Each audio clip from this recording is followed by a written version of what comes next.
আসসালামু আলাইকুম এভরিওয়ান, কেমন আছো তোমরা? আশা করি সকলে ভালো আছো। তো আজকে হলো শুক্রবার, ছুটির দিন, মানে আমার হাজবেন্ডের ছুটির দিন। তো এখন বাজে 9:30। তো দাঁড়াও তোমাদের দেখাচ্ছি। তো এই দেখো 9:30 মতন বাজে। তো ওরে পাঠাইছি হলো একটু গরু গোস্ত আনার জন্য। তো বলছি যে 2.5 কেজি গরু গোস্ত নিয়ে আসো, আজকে গরু গোস্ত রান্না করব। তো এর জন্য ও গেছে নিচে, আর এদিক দিয়ে আমরা বসে বসে দেখছি কখন আসবে। এই যে দেখো আমাদের রাস্তা দেখা যায় এদিক দিয়ে। তো আমাদের এলাকার রাস্তার কন্ডিশন এত বেশি একটা ভালো না, যেহেতু এখন শীতকাল। রাস্তার কাজ ধরছে, দেখি কতটুকু কি হয়। আর এদিকে হলো মেয়ে দাঁড়িয়ে তার বাবাকে দেখছে। তো আজকে দেখো তো।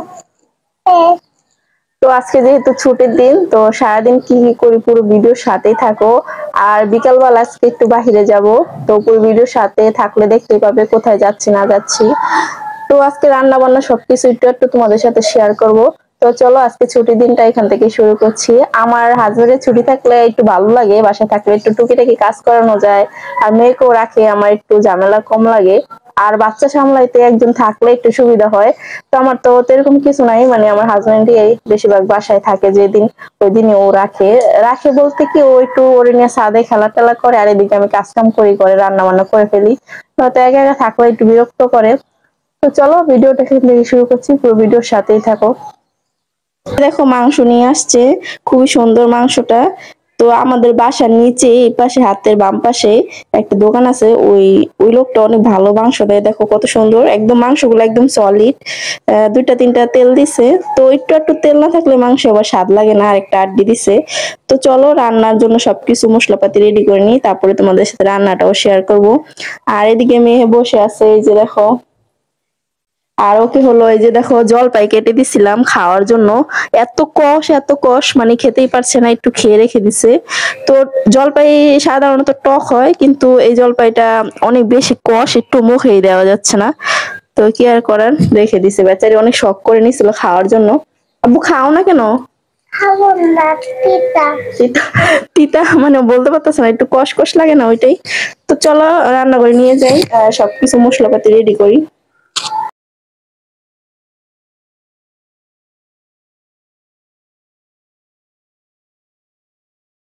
মশলা মশলাপাতি সব রেডি করে নিছি। মশলাপাতি কি, বাটা মশলা, দারচিনি এলাচ লবঙ্গ আর দুইটা তিনটা বাদাম আর দুইটা কিশমিশ একসাথে বেটে নিছি।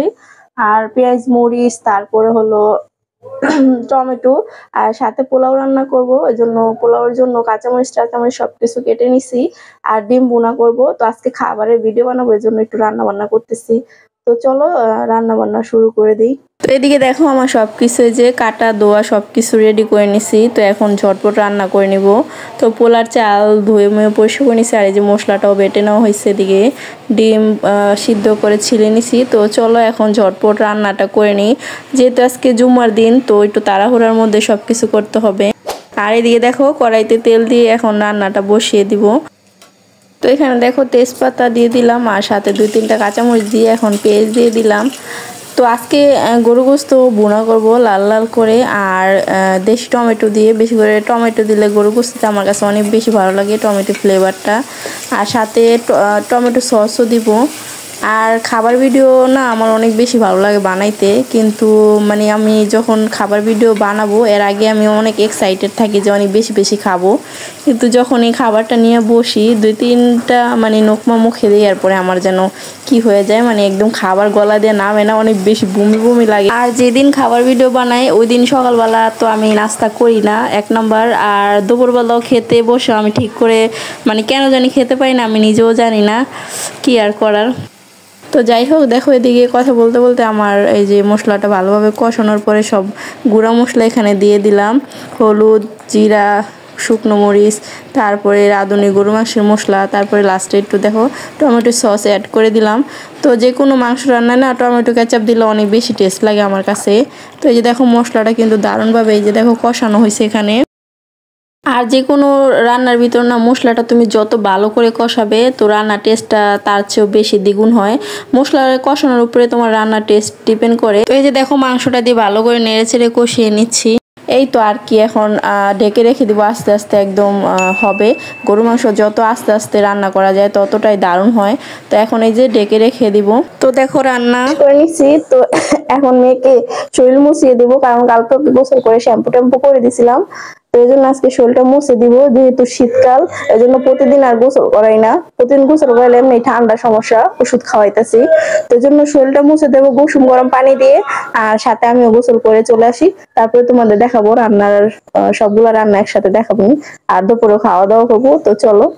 তো এই যে দেখো গোসল মোসল করে একদম অজু করে বের হয়ে গেছি। আজকে যেহেতু জুম্মার দিন নামাজ পড়বো, আর কয়েকদিন যাবত ধরে নামাজটা ঠিক করে পড়া হচ্ছে না। তো আজকে থেকে আবার কন্টিনিউ করব।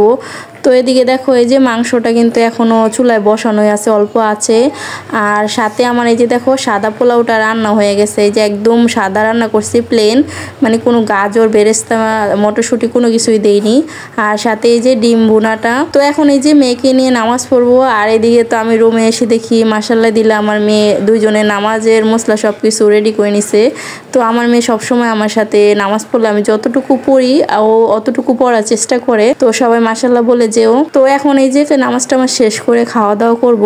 খাওয়া দাওয়া বলতে মানে কি, এই যে খাবারের ভিডিও বানাবো, টেবিলটা রেডি করে নিব। তো এদিকে দেখো এই যে সবকিছু রেডি করে নিছি। আর এখন খাওয়া দাওয়া করে একটু বাহিরে যাব রেস্ট টেস্ট নিয়ে। তো নেক্সট ভিডিওতে দেখা হচ্ছে কোথায় গেলাম কি করলাম। তো চলো, সবাই ভালো থেকো, সুস্থ থেকো, আল্লাহ হাফেজ।